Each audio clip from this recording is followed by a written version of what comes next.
Who would have anticipated that on John Lennon's 24th death anniversary, a similar but uglier bloodbath would unfold? Nobody's ever given peace a complete chance. Gandhi tried it, Martin Luther King tried it, but they were shot.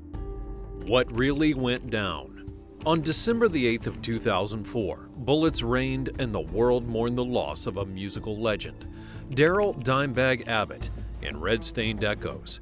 On the same day as John Lennon's 24th death anniversary, history repeated itself, refreshing bloody memories of Lennon's assassination back in 1980. I took 5 steps toward the street, turned, withdrew my Charter Arms 38, and fired 5 shots into his back. It would be a regular Wednesday night, but the Pantera members, who were now Damage Plan, could not have imagined what awaited them in the Alrosa Villa nightclub. 9 months after releasing their first album, Newfound Power, under the name Damage Plan, the group toured to Columbus, Ohio to play a gig. Far Beyond Driven, and the song is called I'm Broken. By this point, Damage Plan had already earned its medal as a new band, debuting at number 38 on the Billboard 200 and selling 160,000 copies by December of 2004. Expectedly, there was a large crowd at the nightclub to listen to the hit album live. 500 devoted fans had shown up, and among them was Nathan Gale, a man carrying a bullet with Dimebag Darrell's name on it. While local bands had amped up the audience, Nathan waited outside. In the bone-chilling cold of December, he stood in the parking lot, meticulously planning his move while waiting for the correct time. When a construction worker from Marysville asked why he wouldn't go in, Gale simply said that he didn't want to see no shitty local band. He said that he was waiting for Damage Plan.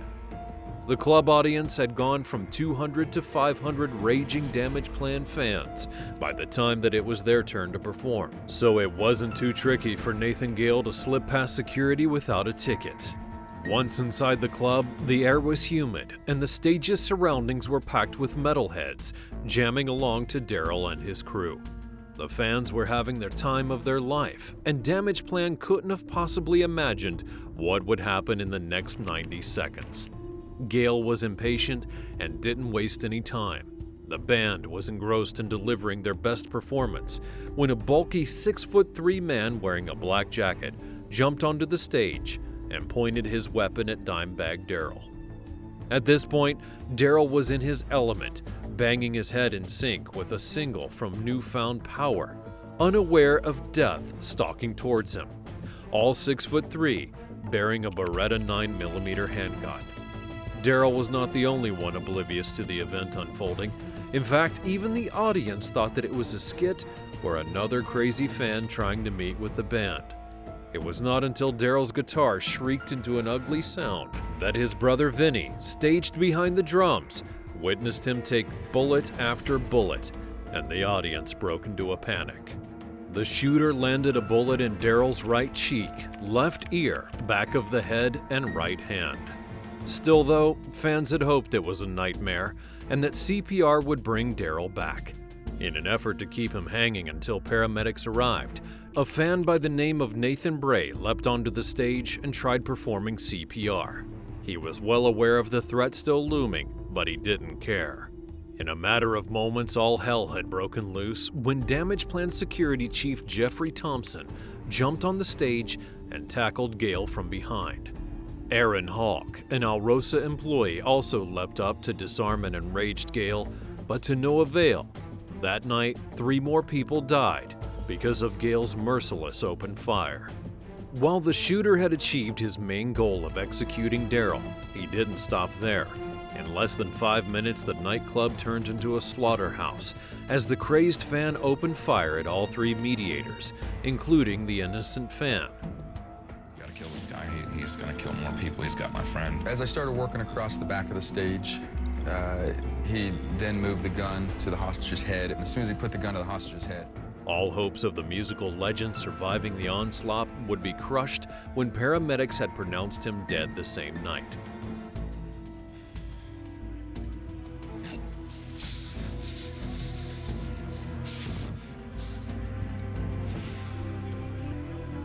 And Vinny kept calling me, and he still didn't know nothing. And then when he called me back and said, my brother's dead, that's all he could say. Multiple others would be injured, and if not for Officer James Niggemeyer of the Columbus Police Department, Gale could have put all 35 remaining bullets into other people. Sneaking through the back door, the officer put an end to 5 seconds of hell, firing one single bullet in Nathan Gale's head, resulting in his instant death. It would be a great act of valor, but one that still haunts him to this day. According to official reports, the officer underwent psychological treatment for PTSD and would be discharged from service only 3 years after that horrible night. The aftermath. Darrel's death would be a public event, yet no one to this day knows what motivated the psychotic fan to pull the trigger, not once, but 5 times, until Darrel's lifeless body laid on Alrosa Villa nightclub stage. True fans of Pantera are still searching for an answer to make sense out of Darrel's untimely death. Could it have been avoided? What did the shooter really want? Was his purpose, in some insane sense, worth Darrel's death? The answer is no. The shooter, Nathan Gale, was angry, psychotic, and enraged over the breakup of Pantera. The heavy metal goddamn media that destroyed Pantera. Some eyewitnesses at the shooting also claim that Gale said something along the lines of, "This is for Pantera," before he shot Darrel, but this claim remains unverified. At the time of Darrel's tragedy, Pantera was already at the pinnacle of success, setting a solid base for Damageplan, the duo's last metal band before Darrel's death. The brothers were always meant for the loud life of metal, first trained by their father and then under acclaimed musicians' tutelage. The brothers were inseparable since being little, practicing guitar and drums in their rooms, and with their father's support, they were able to participate in competitions and earn their medal in the amateur music scene by the age of 16. In 1981, the duo would form Pantera, a band that would go on to reinvent the steel, bag 4 Grammy nominations, sell over 9 million albums, and become a cultural phenomenon. Where Pantera had die-hard fans, it also had fans willing to kill a member for unknown reasons. Who was Nathan Gale? While Nathan Gale didn't live to tell his story, police would dig into his history, discovering that the metal music fan had served in the 2nd Marine Division at Camp Lejeune in North Carolina until November of 2003. He would be discharged after less than half of the typical 4-year stint. Gale was reportedly let go due to paranoid schizophrenia. His friends would claim that his erratic episodes had begun months before the shooting. According to those close to Gale, he was upset over Pantera's breakup and was planning to sue them for plagiarism. Gale's manic episodes began after his early termination from the Marines. His tattoo artists also noticed a change in his behavior, where he would make people at the tattoo parlor uncomfortable with metal-related conversations. While 2 theories surround Gale's motivation to murder Dimebag, the breakup of Pantera makes the most sense. Gale was obsessed with Pantera, so it's unlikely that he would murder a band member over a supposed plagiarism claim. According to his football coach, Mark Green, he would blast Pantera in his headphones during practice, proving his bizarre love for the band. But there's another side to the aftermath of Darrel's murder.